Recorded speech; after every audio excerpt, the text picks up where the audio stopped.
Now let's go to the next one, expiry. You can even make your ebook expire. You see, so I double click here. You can see if you don't want to make your ebook expire, that means if you want anyone to be able to open your ebook anytime 24/7, then choose this option. Most people will use this. But let's say if you want the ebook to expire after a specific number of days, or after being open a specific number of times. So you can see there are two options for you. Very, very powerful. Now, how can this be powerful? How can this be powerful? Let me explain. In marketing aspect, in marketing, internet marketing context, sometimes you want to sell an ebook, but at the same time you want them to be able to read a portion of your ebook, just a small section, maybe chapter 1 or maybe chapter 1 and 2 and so on. You just want them to have a glimpse of how the ebook looks, how the content looks. Then this is a good choice, because you can make the ebook expire, and then you will force them, that will force them to be able force them to buy the ebook only if they want to read the whole content. That means if they want the whole content, they have to buy the ebook. So that makes a sale for you, that increases profit for you, because normally, according to marketing tests, the more you give, the more they will give in return. That means if you give more content, you give more features and more benefits to your prospects, the more likely they will buy.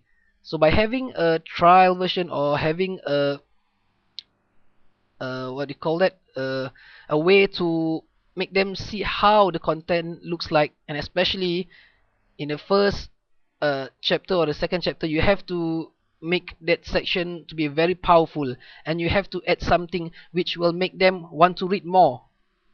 Okay, so once you have that, and when your prospect reads all those chapters, the beginning chapters, and then it will somehow makes them want to read more.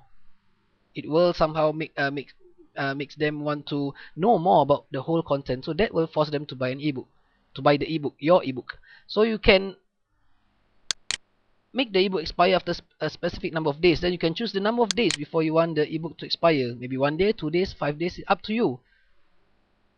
And you can even display a message indicating the time, users left before expiry. So let's say if it says you have 2 more days before the ebook expire, you have 3 more days before the ebook expire, so on. So you can type in the message over here. This will be the message where the prospects will read once they open the ebook. Okay, so if you want it to be after being opened a specific number of times, you just click here. So it's very, very good.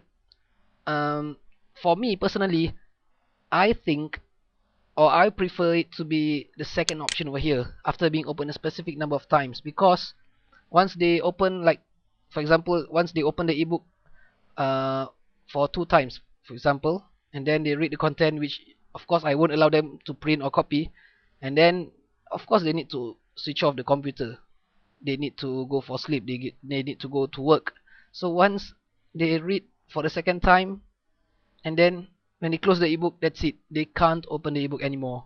So that will force them to buy, somehow not force, but that will entice them to buy the ebook if they want to know more, or if they want to keep the content of the ebook, which may be valuable to them. Okay, so once you have chosen this, up to your own preference, then just click OK button.